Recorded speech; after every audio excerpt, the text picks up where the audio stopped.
መናገሻ ገነተ ጽጌ ቅዱስ ጊዮርጊስ በአዲስ አበባ ሀገረ ስብከት ዳግማዊ ምኒልክ አደባባይ አጠገብ ላይ የሚገኝ ቤተ ክርስቲያን።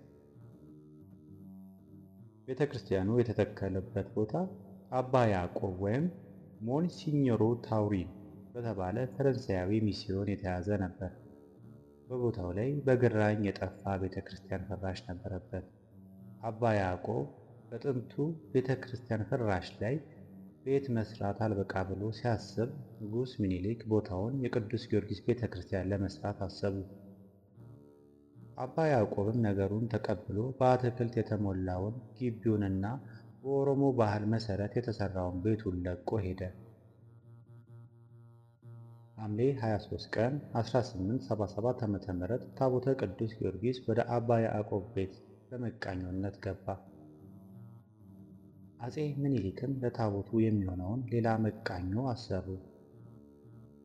ስራው ከአድዋ ጦርነት በፊት ተጠናቆ መስከረም 23 ቀን 1888 ዓ.ም ታቦቱን ወደ አዲሱ መቃኞ አስገቡ። ታቦተ ቅዱስ ጊዮርጊስ የመጣው ከአምቦ አካባቢ ልዩ ስሙ ዱላ ቆሪቻ ከሚባል ቦታ ነው። አንድ ገበሬ በዚህ አካባቢ ሲያርስ አግኝቶ ለአፄ ምኒልክ አስረከበ። ታቦቱ ለተወሰነ ጊዜ በቅድስት ሥላሴ ቤተ ክርስቲያን ከተቀመጠ በኋላ ሐምሌ 23 ቀን 1887 ዓ.ም ወደ ገነተ ጽጌ መጣ። ታቦቱ በብዙ ጦርነቶች ላይ አብሮ ዘምቷል። በ1888 ዓ.ም ወደ አድዋ ዘምቷል። በጥቅምት 1909 ዓ.ም ከራስ ተፈሪ ጋር ወደ ሰገሌ ጦርነት ዘምቷል። በ1928 ዓ.ም ደግሞ ማይጨው ጦርነት ተጉዟል። አፄ ምኒልክ ወደ አድዋ ሲዘምቱ መጀመሪያ ወደዚህ ቤተ ክርስቲያን መጥተው ጸሎት አደርሰው በድል ቢመለሱ ዋናውን ሕንፃ ቤተ ክርስቲያኑን ሊሰሩ ስዕለት ተስለው ነበር።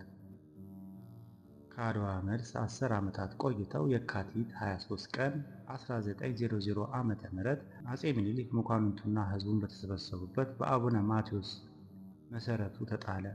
ስራውን ለማፋጠን አፄ ምኒልክ የጢስ ባቡር ከአውሮፓ አስመጥተው ነበር።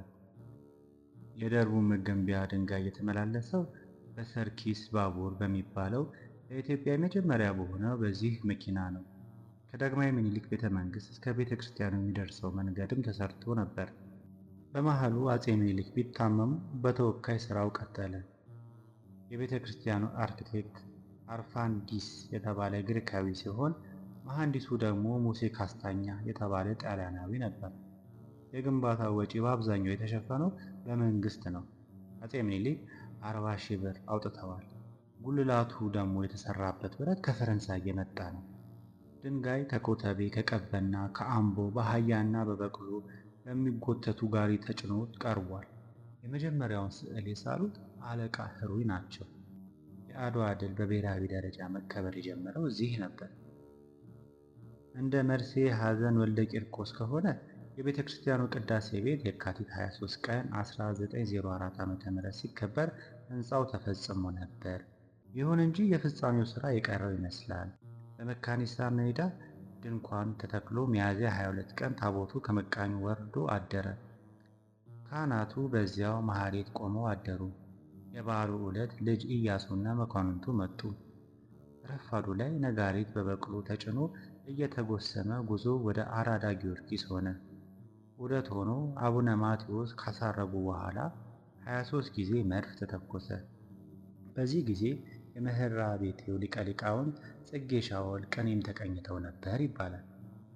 ይሁን እንጂ 1906 ዓ.ም አፄ ምኒልክ ሲያርፉ ግንባታው ገና አልተጠናቀቀም ነበር። በ1909 ዓ.ም ያስፈጸሙት ልጃቸው ንግሥተ ነገሥት ዘውዲቱ ናቸው። በዚሁ ደብር በ1909 ዓ.ም ንግሥተ ነገሥት ዘውዲቱ በ1923 ዓ.ም ቀዳማዊ ኃይለ ሥላሴ ዘውድ ጭነውበታል። ከ5 ዓመቱ የጣሊያን ወረራ በአድዋ ጦርነት ቂም የያዘው ጣሊያን ቤተ ክርስቲያኑን የሚያፈርስበት ምክንያት ይፈልግ ነበር።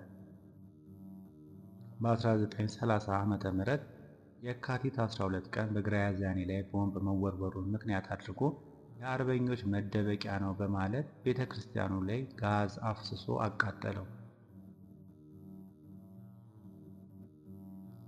እንደ አልቤርቶስ አገላለጽ ምን ይላል?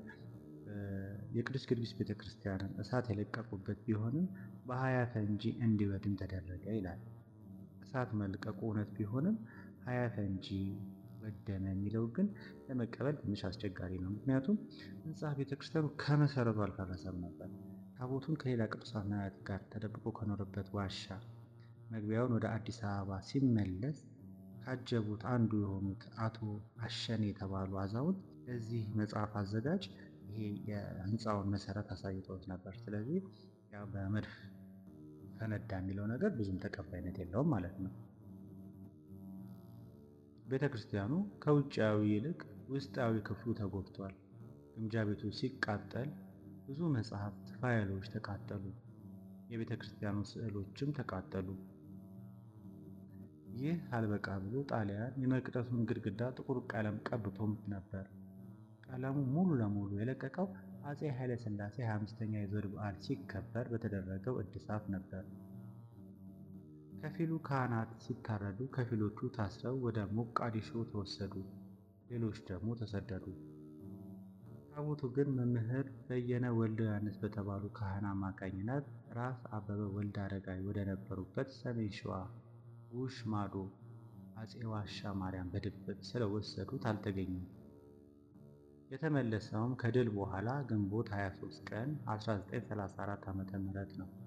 አሁን ያለውን ስዕል ያሳሉት አቶ እምአላፍ እና የተከበሩ የዓለም ሎሬት ሜትር አርቲስት አፈወርቅ ተክሌ ናቸው።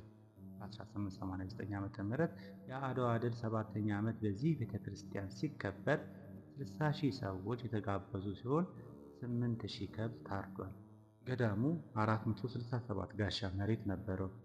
ከዚህ መካከል አብዛኛውን በንጉሥ ምኒልክ የተሰጠ ነበር። እንግዲህ በመናገሻ ጽጌ ቅዱስ ጊዮርጊስ ቤተክርስቲያን ወይም ደግሞ በተለምዶ አራዳው ጊዮርጊስ እየተባለ በሚጠራው ቤተክርስቲያን የነበረን ዳሰሳ ስላተካከሉ፣ ስለ ቤተክርስቲያኑ ማን ምን ሰራ የሚለውን በዚህ መልክ አቅርበንላችኋል። በቀጣይ የምን ቤተክርስቲያንን ታሪክ እንድንሰራ እንደምትፈልጉ ኮሜንት ላይ አስቀምጡልን። ለዛሬ ለነበረን የድምፅ ጥራት ከልብ ይቅርታ እንጠይቃለን። አብራችሁን ስለቆያችሁ ከልብ እናመሰግናለን። መልካም ቀን።